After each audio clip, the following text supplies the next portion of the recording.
Tov. Hachem, dans le premier temple, il y avait un avis qui s'appelait Irmiyahu. La majorité des prophéties que nous lisons, c'est les prophéties d'Irmiyahu, Jérémie. Okay?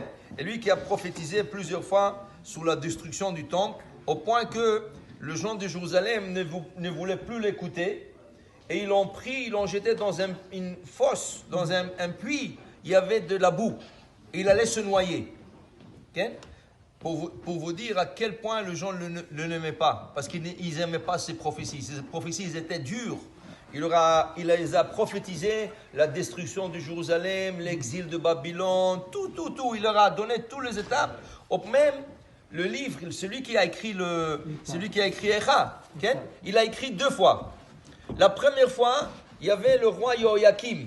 Quand il a écrit le livre, c'est Hachem qui lui a dit d'écrire Echa. Il a écrit Echa. Si vous regardez, il y a 5 chapitres. Les 3 premiers chapitres, ils sont en ordre alphabétique. Echa, Yashva, Badad. Tu regardes, tout est en alphabétique. Alors, tous les 3 premiers chapitres, Aleph, Bet, Gimel, Dalet, He, Vav. Le 4e chapitre, il est en alphabétique, mais chaque lettre est doublée 3 fois. Pourquoi? Au début, il a écrit 3 chapitres. Il a donné ça au roi Joachim. Il lui a dit, tu vas lire ça, voilà qu'est-ce qui va arriver à Jérusalem si vous continuez comme ça, pas de Shabbat, les gens s'est tué, il y avait l'adultère, il y avait de l'Avodah Zara, il y avait plein de choses graves. Le roi, qu'est-ce qu'il a fait? Quand il a lu il a commencé à lire le Echa, il a lu toutes les prophéties, il a déchiré Echa, il l'a jeté dans le feu. Hachem lui a dit à Irmia, réécris-le. Tu vas le réécrire et je vais t'ajouter 2 autres chapitres.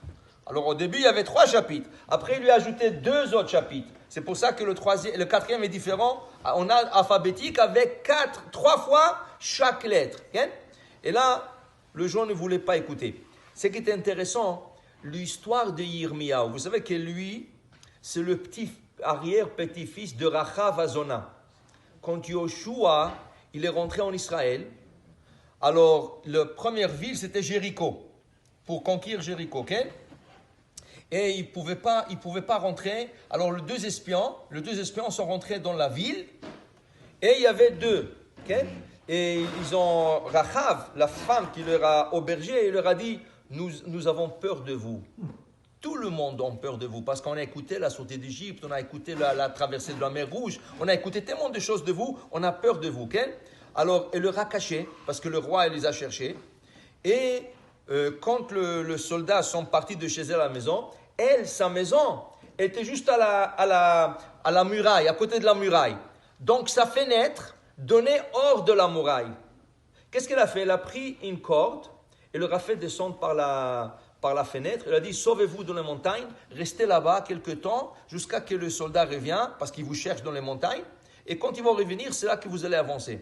Alors, ils lui ont juré à elle que quand ils vont rentrer en Jéricho, ils ne vont pas toucher ni à elle, ni son père, ni sa mère, ni ses frères, tant qu'ils sont dans cette maison.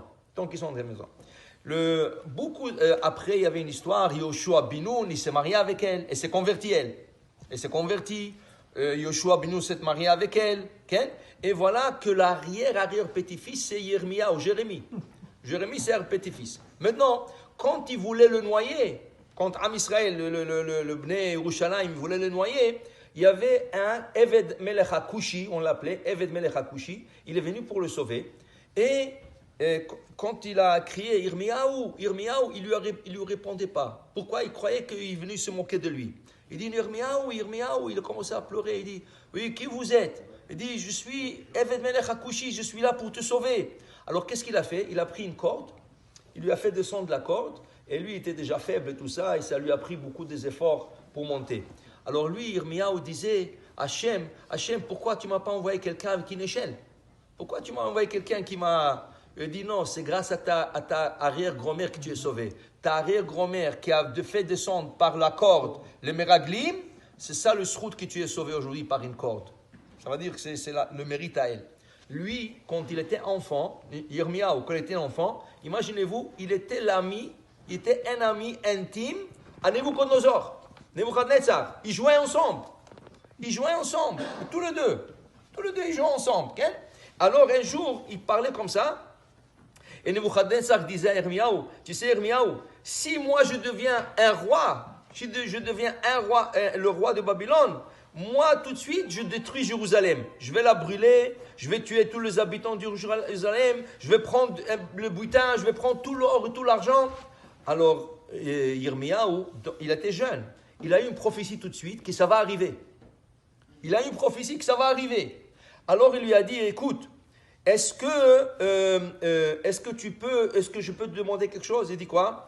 Il dit, ok, si il arrive que tout ce que tu dis c'est vrai, que tu vas devenir roi et tu vas détruire Jérusalem, est-ce que tu peux me donner Jérusalem comme cadeau? Détruis Israël, mais donne-moi Jérusalem comme cadeau. Il a dit non, je ne suis pas d'accord. Il lui a dit, alors donne-moi les enfants qui étudient la Torah. Tinokot shel Bet Ramban. Donne-moi les enfants qui étudient la Torah pour que tu ne le tues pas. Il lui a dit non. Il dit, alors dans ce cas, si on est des amis, tu dois me donner quelque chose. Qu'est-ce que tu vas me donner? Alors il dit ici, Ma'ana yodea ata ma etenecha, kol ma shetucha la'atzi l'otzi min ha'ir shelcha hu shelcha hu v'lo yoter. Tout ce que le jour que je vais venir et je vais détruire Jérusalem, tout ce que tu peux sauver, sauve. C'est à toi. Mais je ne peux pas te garantir, je vais te donner Jérusalem, je vais te donner les enfants, non.